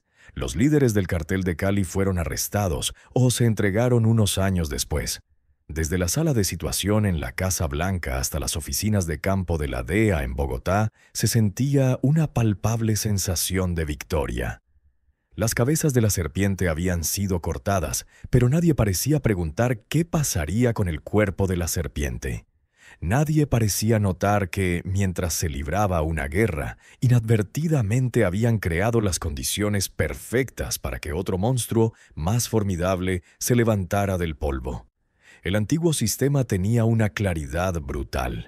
Los colombianos, los carteles de Medellín y Cali eran los productores y mayoristas. Controlaban todo el proceso, desde los laboratorios de pasta de coca en la selva hasta los envíos de varias toneladas que volaban o navegaban hacia el norte. Pero tenían un talón de Aquiles, el tramo final y más peligroso del viaje, las 954 millas de la frontera entre Estados Unidos y México. Era un paisaje poroso y traicionero de matorrales desérticos y ríos poco profundos. Un lugar que no conocían y que no controlaban. Para esa entrega final necesitaban especialistas, necesitaban subcontratistas, y así recurrieron a las organizaciones que habían estado moviendo contrabando a través de esa frontera durante generaciones. Familias de contrabandistas de poca escala de Sinaloa, Chihuahua y Baja California, que conocían las rutas, los ritmos de la patrulla fronteriza y la naturaleza corruptible de los funcionarios a ambos lados. Al principio, el acuerdo era simple. A los mexicanos se les pagaba una tarifa fija por sus servicios, unos cuantos miles de dólares en efectivo por cada kilogramo de cocaína que lograran introducir en Estados Unidos. Eran los mensajeros, los conductores de camiones, los mulas. Eran hombres de logística, nada más. El hombre que vio primero el verdadero potencial de este arreglo fue un exagente de la Policía Judicial de Sinaloa llamado Miguel Ángel Félix Gallardo. Era conocido como El Padrino. No era un asesino extravagante como Escobar. Era un hombre de negocios, un visionario. Vio que el verdadero poder no residía en producir la droga, sino en controlar su ruta hacia el mercado. Unificó a los clanes de contrabandistas dispersos en una sola federación cohesionada, el Cartel de Guadalajara. Controlaba las plazas, los lucrativos corredores de contrabando que eran las puertas al sueño americano. Durante un tiempo, el sistema funcionó perfectamente para todos. Los colombianos tenían una red de entrega confiable y la organización de Félix Gallardo se enriquecía con las tarifas de transporte. Pero entonces, la presión de la guerra contra las drogas comenzó a cambiar la ecuación. A medida que los gobiernos de Estados Unidos y Colombia perseguían implacablemente a Escobar y a los hermanos Rodríguez Orejuela de Cali, sus operaciones se fracturaron. Su flujo de dinero se interrumpió, se volvieron desesperados, y en su desesperación le dieron a Félix Gallardo y sus socios una oportunidad. Los mexicanos comenzaron a cambiar los términos del acuerdo. Ya no querían dinero en efectivo. El efectivo era voluminoso, difícil de lavar. Querían algo mucho más valioso. Querían una parte del producto. En lugar de una tarifa, comenzaron a exigir pago en especie. Tomarían el 35%, luego el 40% y eventualmente el 50% de cada envío de cocaína que transportaran. Fue una jugada maestra estratégica, una revolución silenciosa en el inframundo. Con ese único cambio, las organizaciones mexicanas fueron transformadas. Ya no eran solo los repartidores. Ahora eran mayoristas con su propio inventario, su propio producto para vender y acceso directo al mercado de consumidores más grande del planeta. Comenzaron a construir sus propias redes de distribución en ciudades estadounidenses, eliminando por completo a los intermediarios colombianos. La caída de los grandes carteles colombianos, celebrada como una victoria monumental en Washington, creó un vacío de poder de proporciones épicas. Y en ese vacío entraron las federaciones mexicanas recién empoderadas. El arresto de Félix Gallardo en 1989, consecuencia de la tormenta política tras la tortura y asesinato del agente de la DEA Enrique Kiki Camarena, no detuvo la máquina que él había construido. Solo provocó que se rompiera en sus componentes naturales, cada uno ahora una entidad poderosa por sí misma. El antiguo cartel de Guadalajara se fracturó en los carteles que conocemos hoy. En el noroeste, los ambiciosos y violentos hermanos Arellano Félix tomaron el control de la plaza de Tijuana, la lucrativa puerta hacia California. En el centro, Amado Carrillo Fuentes, apodado el Señor de los Cielos por su flota de aviones, Boeing 727, utilizados para transportar cocaína directamente desde Colombia, tomó el control de la Plaza de Juárez. Y en las montañas de Sinaloa, el hijo de un campesino, de baja estatura pero ambición ilimitada, Joaquín Guzmán Loera, el Chapo, comenzó a consolidar poder junto a sus socios, formando lo que se convertiría en el Cartel de Sinaloa. La dinámica había cambiado irreversiblemente. Los colombianos, otrora reyes indiscutidos, quedaron reducidos a simples proveedores, obligados a vender su producto a los mexicanos en el punto de origen. Los mexicanos ahora controlaban toda la cadena logística al norte de Colombia. Controlaban las rutas, los precios y las ganancias. Ya no eran subcontratistas, eran la junta directiva. Se había establecido un nuevo imperio del narcotráfico, con su Vaticano en Culiacán y sus diócesis en Tijuana, Juárez y Matamoros. Eran más ricos, más sofisticados y más arraigados que sus predecesores colombianos. La guerra para matar a los capos de Medellín y Cali no había terminado con la monarquía. Simplemente había despejado el camino para que una nueva y más poderosa dinastía tomara el trono. Los Estados Unidos habían pasado una década y miles de millones de dólares matando a un dragón solo para descubrir que habían creado una hidra. Y esta nueva bestia estaba creciendo justo en su propia frontera. El vasto río de dinero que fluía hacia el norte ahora era igualado por un río igualmente vasto de dinero que fluía hacia el sur. Decenas de miles de millones de dólares al año. Un flujo de efectivo mayor que el Producto Interno Bruto de muchas naciones pequeñas regresaban a México. Esta riqueza sin precedentes permitió que los carteles experimentaran una última y aterradora metamorfosis. Comenzaron a evolucionar más allá del alcance de una organización criminal tradicional. Ya no eran solo traficantes, se estaban convirtiendo en algo completamente distinto. Un estado paralelo, un narcoestado que existía dentro y junto al gobierno oficial mexicano. A veces cooperando con él, a veces combatiéndolo, pero siempre desafiando su soberanía. Esta evolución comenzó con la corrupción, una práctica antigua perfeccionada a escala industrial. La opción ofrecida a los funcionarios, desde el policía local hasta el fiscal federal, desde el alcalde de un pequeño pueblo hasta un ministro del gabinete, era brutalmente simple. Plata o plomo, un maletín lleno de dinero o un ataúd lleno de ti. La mayoría elegía la plata. Los departamentos de policía se convertían en fuerzas de seguridad privadas para los carteles. Comandantes militares filtraban información sobre movimientos de tropas. Políticos aprobaban leyes favorables a sus patrocinadores. La corrupción se volvió tan sistémica que ya no era una aberración. Era el sistema operativo. El Estado no solo fue infiltrado, fue cooptado. Sus instituciones fueron vaciadas y reutilizadas para servir los intereses del tráfico. Pero el narcoestado se construye con algo más que sobornos. Proporciona servicios. En muchas zonas rurales de México olvidadas por el gobierno central, el cartel local se convirtió en la autoridad de facto. Si un campesino tenía una disputa con su vecino, no acudía a la policía. Iba con el jefe local. El cartel pavimentaba caminos, construía iglesias, patrocinaba festivales y repartía dinero entre los pobres. Proporcionaba empleo en un país con pocas oportunidades. Ofrecía una forma de justicia rápida, aunque bárbara. Se convirtieron en el gobierno, el banco y la red de seguridad social, todo en uno. Estaban comprando no solo silencio, sino lealtad, entretejiéndose en el tejido mismo de las comunidades que controlaban. Ese control social era el poder blando que complementaba su poder duro. Y ese poder duro se volvió verdaderamente formidable. Los carteles comenzaron a armarse no como pandillas, sino como ejércitos. Establecieron campos de entrenamiento en montañas y selvas remotas, a menudo dirigidos por antiguos soldados de fuerzas especiales de México, Guatemala e incluso de los Estados Unidos. Una nueva organización, los Zetas, ejemplificó este cambio.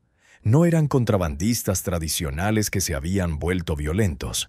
Eran profesionales de la violencia que habían entrado en el contrabando. Formados originalmente como un grupo de élite del brazo armado del Cartel del Golfo, a partir de un núcleo de desertores del Grupo Aeromóvil de Fuerzas Especiales del Ejército Mexicano, los Zetas llevaron un nuevo nivel de disciplina militar y sofisticación tecnológica al inframundo. Fueron los primeros en usar tácticas militares para coordinar ataques mediante comunicaciones encriptadas y en adoptar plenamente el terrorismo como herramienta de control. Sus arsenales eran asombrosos. Adquirieron rifles de francotirador calibre 50, capaces de inutilizar bloques de motor, lanzagranadas propulsadas por cohete, lanzagranadas automáticos e incluso armas antiaéreas. Construyeron sus propios vehículos blindados, conocidos como monstruos, soldando placas gruesas de acero sobre camiones de carga, creando transportes de personal toscos pero efectivos. Se enfrentaron al ejército mexicano en batallas campales que duraban horas, a veces días. Derribaron helicópteros, bloquearon ciudades enteras. Las líneas tradicionales del conflicto quedaron irremediablemente borrosas. Ya no se trataba de combatir el crimen. Era una guerra civil de baja intensidad librada manzana por manzana en ciudades como Juárez, Tijuana y Culiacán. La demostración más escalofriante de este poder llegó en octubre de 2019. El ejército mexicano, con apoyo de inteligencia estadounidense, lanzó una operación en Culiacán, el corazón del territorio del Cartel de Sinaloa, para capturar a Ovidio Guzmán, uno de los hijos de El Chapo. Lo lograron, brevemente. En cuestión de minutos, la ciudad estalló. Cientos de sicarios del cartel, fuertemente armados e impecablemente coordinados, tomaron las calles. Levantaron barricadas incendiarias, atacaron bases militares, tomaron el control del aeropuerto de la ciudad y secuestraron a familiares de soldados. La ciudad quedó paralizada, sitiada desde dentro. Los enfrentamientos se transmitieron en vivo en redes sociales, un espectáculo de fracaso estatal. Las fuerzas de seguridad mexicanas fueron superadas en maniobras, en armamento y en número. Tras horas de combate intenso, la orden llegó directamente del presidente de México, Andrés Manuel López Obrador. Para evitar más derramamiento de sangre, ordenó al ejército retirarse y liberar a Ovidio Guzmán. El cartel había ganado. Habían enfrentado al poder completo del Estado mexicano en batalla abierta y lo habían obligado a retroceder. Fue un momento de profunda humillación para el gobierno y una aterradora revelación para el mundo. Demostró que, en ciertas partes de México, el monopolio estatal de la violencia, la definición misma de una nación soberana, ya no existía. El narcoestado ya no era un gobierno en la sombra. En las calles de Culiacán, durante una sangrienta tarde, fue el único gobierno que existió. El polvo había hecho mucho más que corromper a unos cuantos funcionarios. Había financiado una insurgencia que ahora mantenía a toda una nación como rehén.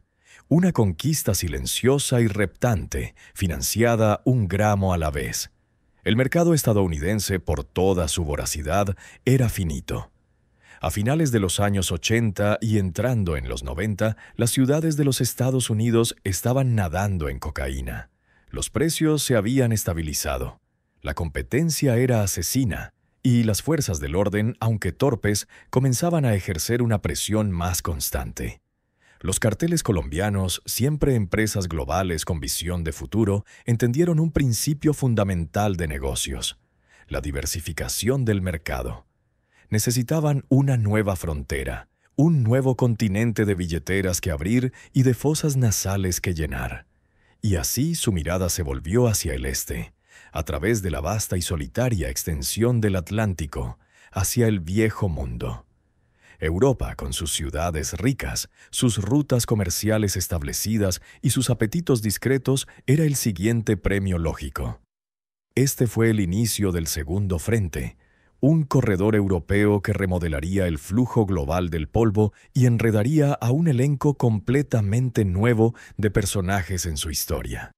Al principio, los métodos eran casi ingenuamente directos.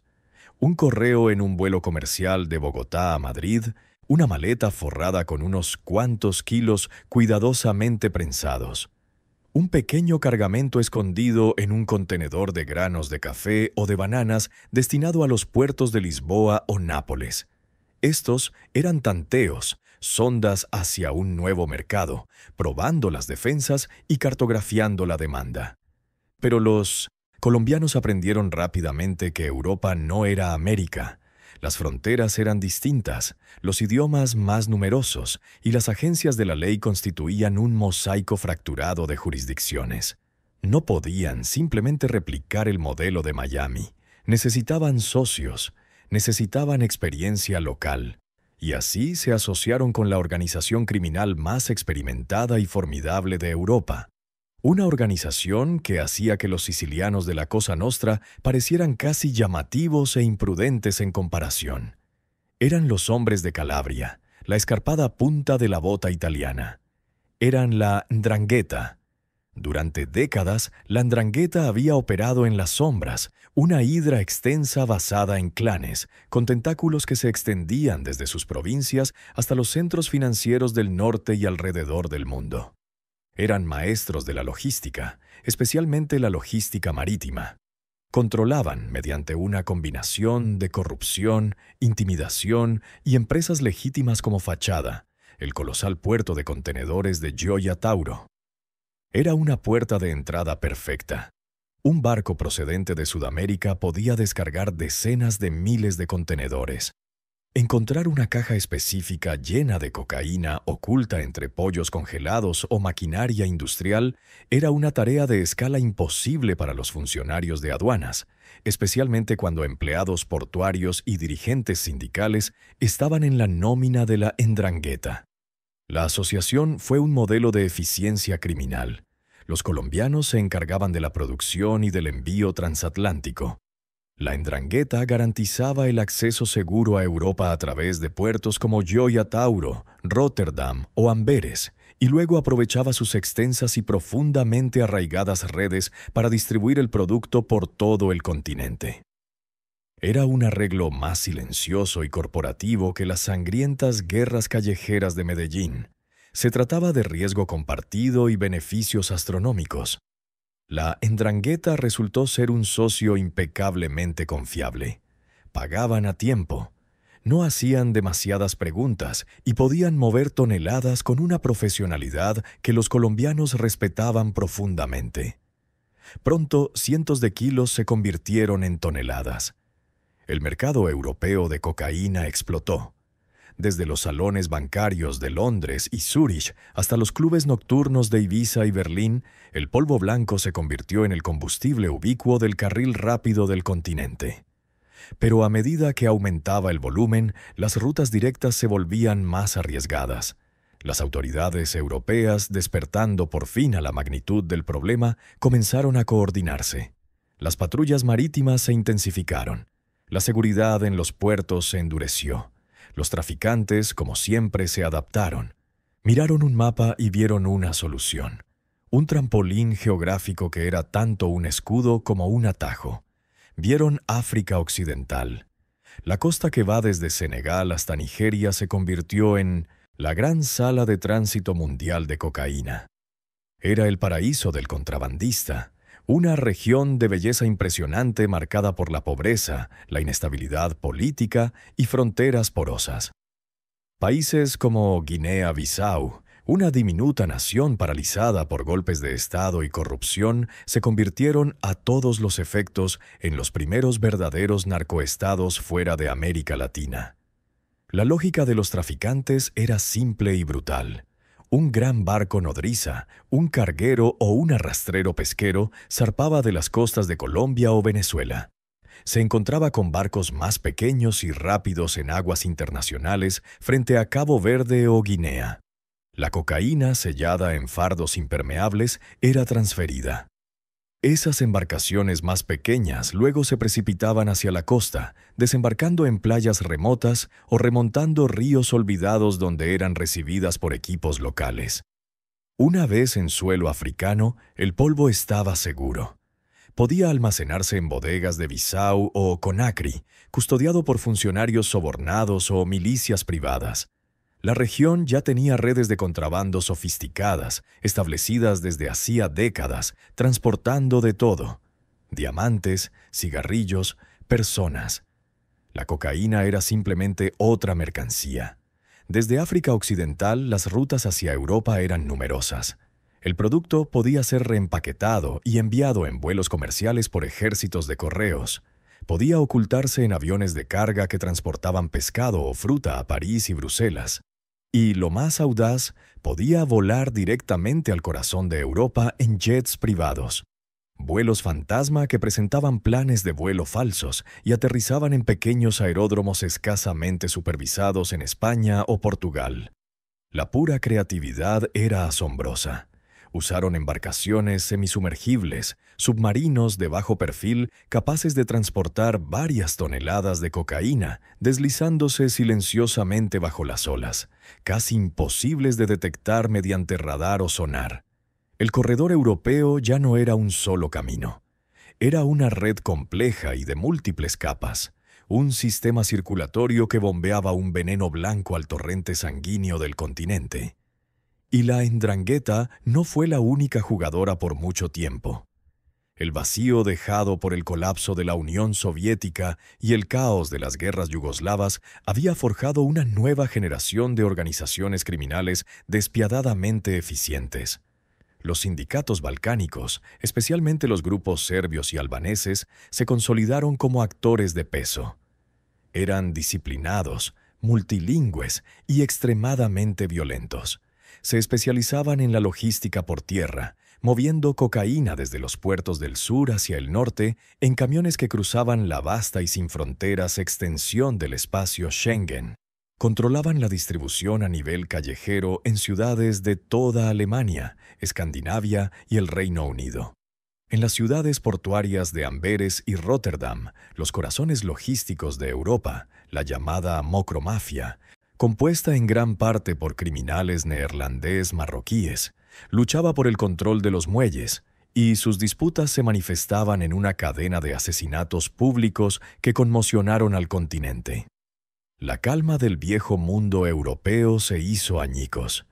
El continente tenía ahora su propia guerra de la cocaína, menos visible que la de Colombia quizá, pero igual de corrosiva, convirtiendo puertos en campos de batalla y aldeas tranquilas de África en nodos del crimen global. El polvo, siempre adaptable, había encontrado un nuevo hogar. Y luego, a medida que avanzaba el siglo XXI, la naturaleza del propio polvo comenzó a cambiar. La historia daba otro giro oscuro, no en las selvas de los Andes, ni en los despachos de los carteles, sino en laboratorios clandestinos muy lejos y en la propia química de las drogas. Había surgido un nuevo espectro, un fantasma sintético que se adheriría al comercio de la cocaína con consecuencias devastadoras. Su nombre era fentanilo. Comenzó de manera sutil, como un susurro en los informes forenses y en los análisis toxicológicos a mediados de la década de 2010. Una sobredosis de cocaína, pero con hallazgos anómalos. La víctima no había dejado de respirar por un paro cardíaco, el desenlace clásico inducido por cocaína. Simplemente se había apagado. Depresión respiratoria, la señal inequívoca de un opioide. Al principio se pensó que era un caso de mezcla de drogas por parte del usuario, una especie de cóctel de cocaína y heroína. Pero los casos se multiplicaron, y las víctimas eran con frecuencia personas sin historial alguno de consumo de opioides. Eran fiesteros de fin de semana, asistentes a conciertos, gente que creía estar comprando un gramo de cocaína para una noche cualquiera. No tenían idea de que estaban ingiriendo uno de los opioides más potentes jamás sintetizados por el ser humano. El fentanilo es una criatura del laboratorio, un compuesto puramente sintético creado por primera vez en el año 1959 como un anestésico quirúrgico de gran potencia. Es 50 veces más fuerte que la heroína, 100 veces más fuerte que la morfina. Una dosis del tamaño de 2 granos de sal puede ser letal para una persona sin tolerancia a los opioides. Para el narcotráfico moderno, en particular los carteles mexicanos que para entonces ya habían eclipsado en gran medida a los colombianos como la fuerza dominante en el mercado norteamericano, el fentanilo fue un milagro empresarial. Sus precursores químicos podían adquirirse a bajo costo en China.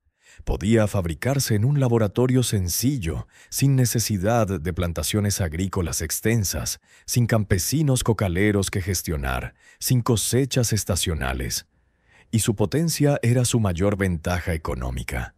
Un solo kilogramo de fentanilo puro, que costaba producir apenas unos pocos miles de dólares, podía ser cortado y extendido hasta crear cientos de miles de dosis callejeras.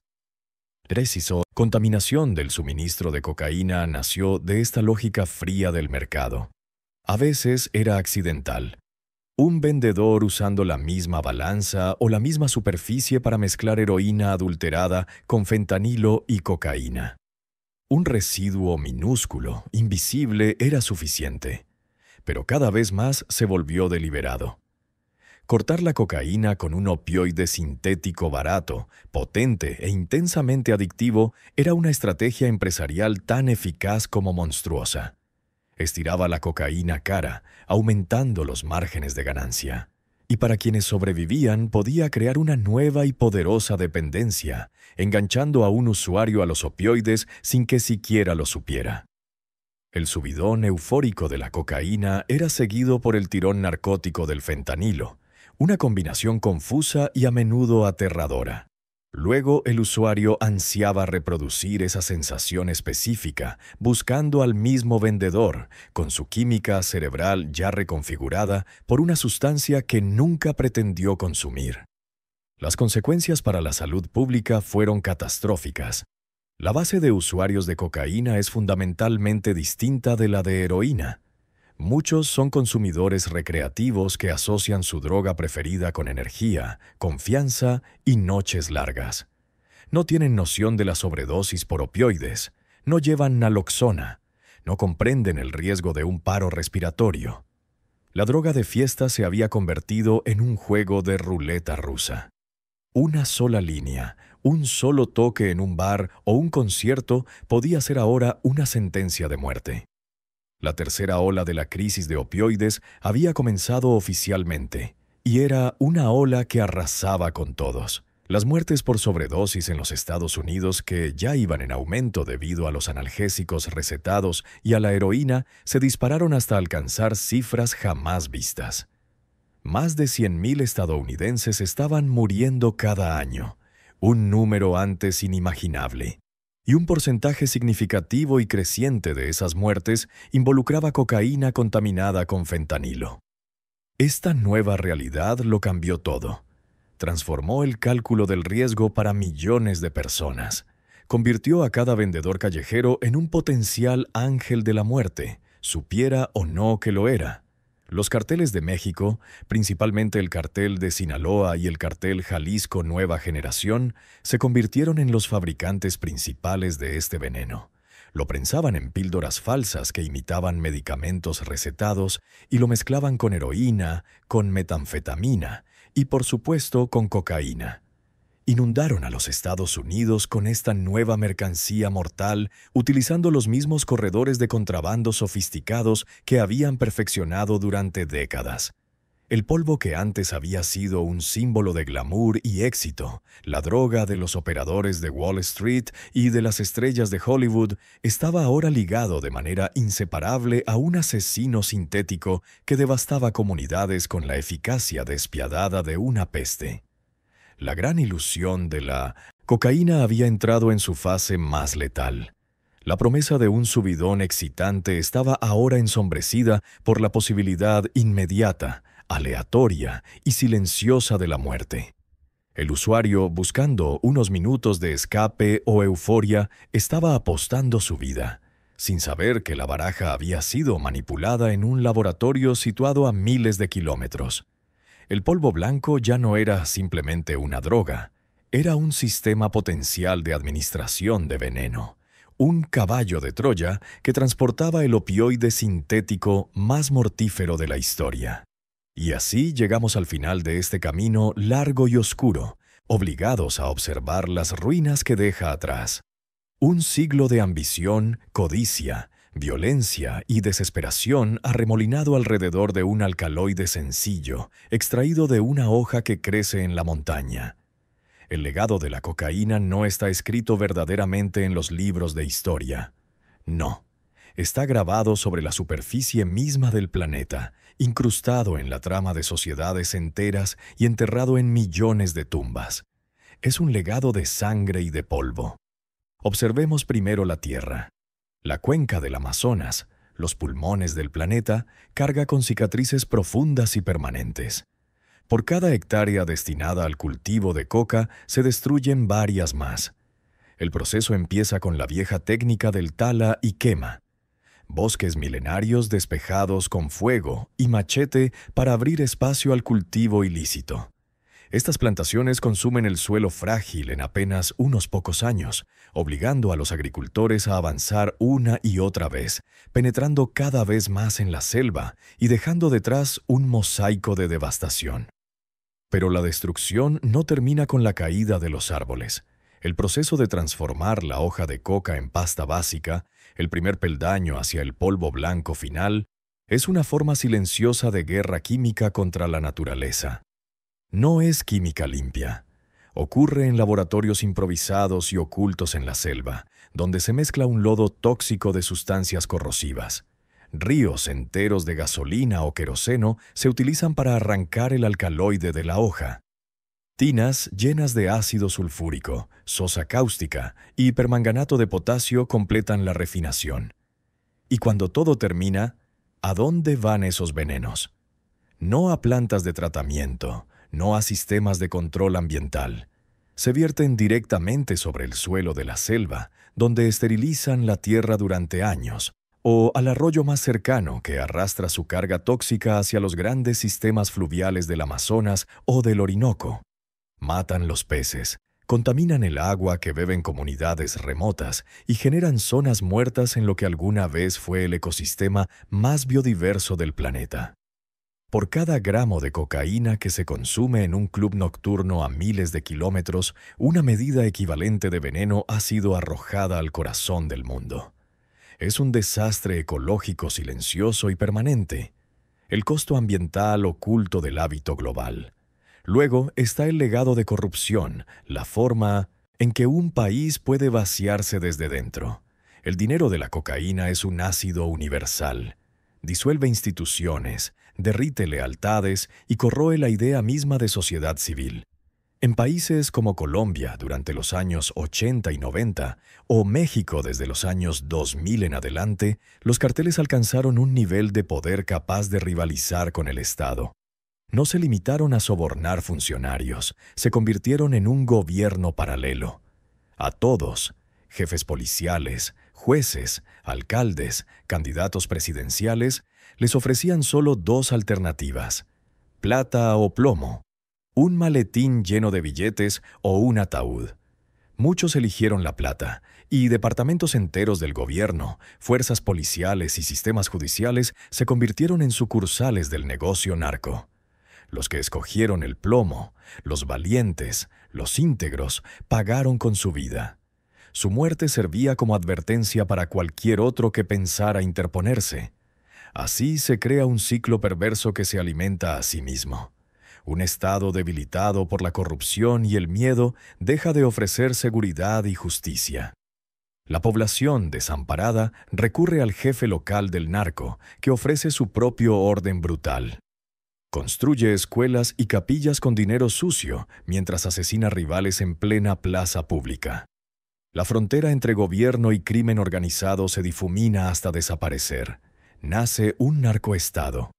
Y este fenómeno no se limita a América Latina. Su sombra ha caído también sobre África Occidental, donde el dinero de la droga ha financiado golpes de Estado y sostenido regímenes cleptocráticos.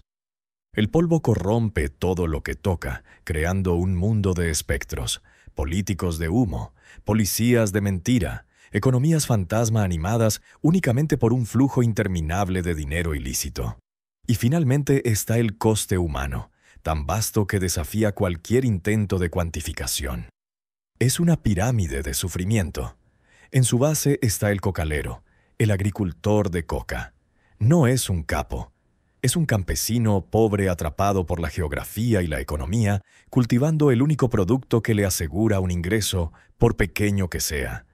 Vive bajo la amenaza permanente de los traficantes por un lado y de los equipos de erradicación del gobierno por el otro. Su existencia es un constante equilibrio con la violencia. Por encima están los químicos de los laboratorios selváticos, que respiran vapores tóxicos, desechables para quienes los emplean.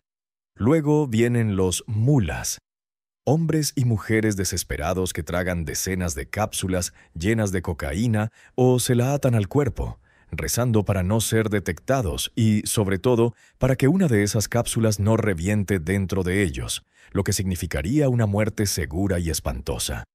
Y después está la violencia. Los sicarios. Muchachos reclutados en los barrios más pobres, para quienes la vida vale poco y matar es un trabajo. Las guerras entre carteles por el control de las rutas no son guerras convencionales.